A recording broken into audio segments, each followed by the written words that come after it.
എൻ്റെ പുതിയ വീഡിയോയിലേക്ക് എല്ലാവർക്കും സ്വാഗതം. ഇന്ന് ഞാൻ റെഡിയാക്കാൻ പോകുന്നത് ഒരു മട്ടൻ കറിയാണ്. അപ്പോൾ മട്ടൻ 1 കിലോ എടുത്തിട്ടുണ്ട്. അതിലേക്ക് 1 spoon Kashmiri chilli powder, 1/4 teaspoon മഞ്ഞൾപ്പൊടി, 1/2 സ്പൂൺ ഇഞ്ചി വെളുത്തുള്ളി പേസ്റ്റ്, കുറച്ച് ഉപ്പ്, 1/4 ടീസ്പൂൺ കുരുമുളക് പൊടി. ഇതെല്ലാം കൂടി നന്നായിട്ട് മിക്സ് ചെയ്ത് ഒന്ന് 1/2 മണിക്കൂർ മാറ്റി വയ്ക്കാം. അതവിടെ 1/2 മണിക്കൂർ അത് മുളകൊക്കെ പിടിക്കാൻ വേണ്ടിയിട്ട് മാറ്റി വെച്ചു. ഇനി നമുക്ക് 2 സവോള, 2 തക്കാളി, 5 പച്ചമുളക്, 1 കഷ്ണം ഇഞ്ചി, കുറച്ച് വെളുത്തുള്ളി ഇത് ചോപ്പ് ചെയ്തെടുക്കണം. അപ്പം ഞാനിതെല്ലാം കൂടി ഒന്ന് ചോപ്പ് ചെയ്തെടുത്തുകൊണ്ട് വരട്ടെ. നമുക്കൊരു പാത്രം അടപ്പയിൽ വയ്ക്കാം ഇറച്ചി കറിയാക്കാനായിട്ട്. അപ്പോൾ ആ പാത്രം ഒന്ന് ചൂടായി കഴിയുമ്പോൾ എണ്ണ ഒഴിച്ചു കൊടുക്കാം.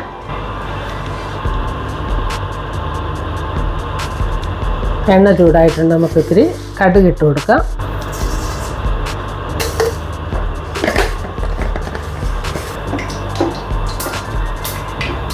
കടുക് പൊട്ടിക്കഴിഞ്ഞ് നമുക്ക് കുറച്ച് കറിവേപ്പില ഇട്ട് കൊടുക്കാം.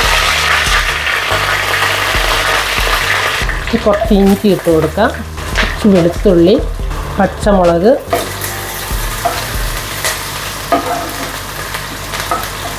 ഇതിലേക്കിനി സവോള അരിഞ്ഞത് ഇട്ട് കൊടുക്കാം. ഇനി ഇതിവിടെ കിടന്ന് നന്നായിട്ട് ഒന്ന് വഴറ്റണം. ഒരു ഗോൾഡൻ കളർ വരുന്ന വരെ. നല്ല ഗോൾഡൻ കളർ വരണ്ട, ചെറുതായിട്ടൊരു കളർ മാറണം.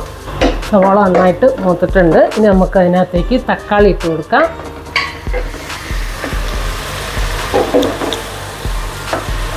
തക്കാളി ഇട്ട് കൊടുത്ത് നന്നായിട്ട് വേവണം. ഇതിനകത്ത് ആവശ്യത്തിന് ഉപ്പും ചേർത്ത് കൊടുക്കാം.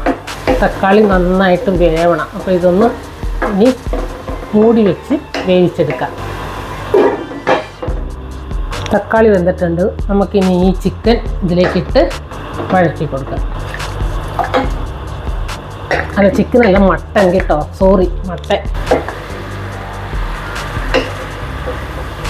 ഇതിൽ നമ്മൾ കുറച്ച് മുളക് പൊടി, മഞ്ഞൾപ്പൊടി, ഉപ്പ്, ഇത്തിരി കുരുമുളക് പൊടി ചേർത്ത് കൊടുത്തിട്ടുണ്ട്. ഇതിനകത്ത് ഇനി ചേർക്കാത്തത് മല്ലിപ്പൊടിയാണ്, നമ്മൾ ഒട്ടും ചേർക്കാത്തത്.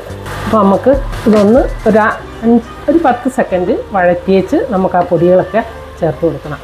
അപ്പോൾ നമുക്ക് അതിനകത്തേക്ക് കുറച്ച് മുളക് പൊടി, കുറച്ച് ഗരം മസാല, കുറച്ച് 2 സ്പൂൺ മല്ലിപ്പൊടി, 1/2 സ്പൂൺ ഗരം മസാല, 1 സ്പൂൺ മുളക് പൊടിയും കൂടി ചേർത്ത് കൊടുക്കണം. നമ്മൾ മുളക് പൊടി ആദ്യം 1 സ്പൂണേ ചേർത്ത് കൊടുത്തിട്ടുള്ളൂ.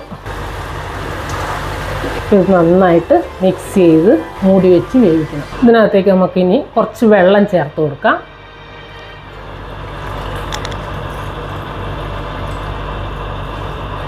കുറച്ച് മതി. ഞാനിത് ഇതിനകത്തുനിന്നും വെള്ളം കുറച്ച് ഇറങ്ങും. അപ്പോൾ ഇത് വെന്ത് കഴിഞ്ഞിട്ട് ലാസ്റ്റ് നമുക്ക് കുറച്ച് തേങ്ങാപ്പാൽ പിഴിഞ്ഞെടുക്കണം. അപ്പോൾ തേങ്ങ എടുത്ത് അതിൻ്റെ പാല് പിഴിഞ്ഞ് ഇത് വെന്ത് കഴിയുമ്പോഴത്തേക്ക് ഒഴിക്കാനായിട്ടാണ്. അപ്പോൾ ഇത് നന്നായിട്ട് വേവണമെങ്കിൽ ഒരു 40 മിനിറ്റ് വേണം എന്തായാലും. അപ്പോൾ ഇത് അടപ്പേ കിടന്ന് നന്നായിട്ട് വേവട്ടെ. നമുക്ക് മൂടി വെച്ച് വേവിക്കാം. അപ്പോൾ നമ്മുടെ കറി എന്തായെന്ന് നോക്കാം. നന്നായിട്ട് പറ്റിക്കൊണ്ടിരിക്കുന്നു. കറി ആയിട്ടുണ്ട്. ഒന്ന് വെന്തോന്ന് നോക്കട്ടെ. നന്നായിട്ട് വന്നിട്ടുണ്ട്. നമുക്കിതിനകത്ത് തേങ്ങാപ്പാൽ ചേർത്ത് കൊടുക്കാം. അതിന് ഞാനൊരു 1/4 മുറി തേങ്ങയുടെ പാല് റെഡിയാക്കി എടുത്തിട്ടുണ്ട്. ഇതങ്ങോട്ട് ഒഴിച്ചു കൊടുക്കാം.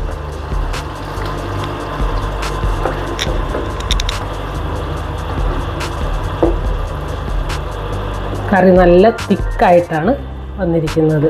മട്ടൻ വയ്ക്കുമ്പോഴെപ്പോഴും തിക്കായിട്ട് തന്നെ കിട്ടണം. എന്നാലേ നമുക്കിതിപ്പോൾ അപ്പത്തിനാണേലും ചപ്പാത്തിക്കാണേലും എന്തിനു വേണേലും, പൊറോട്ടയാണേലും ചോറിനാണേലും ഒക്കെത്തിന് കഴിക്കാം. പക്ഷെ നമ്മൾ ഒത്തിരി ചാറ് വയ്ക്കരുത്. തിക്കായിട്ട് വന്നു കഴിഞ്ഞാൽ നമുക്കത് കൂട്ടുമ്പോൾ നല്ലൊരു ടേസ്റ്റ് ഉണ്ട്. അപ്പോൾ നമ്മുടെ കറി റെഡിയായി. ഇനി ഇതിലേക്ക് ഇത്തിരി കറിവേപ്പില എണ്ണയിൽ വറുത്ത് കോരി ഇടുന്നുണ്ട്. ഒന്ന് നന്നായിട്ട് മൂത്തിട്ട് കറിയിലേക്ക് കോരിയിടാനായിട്ട്.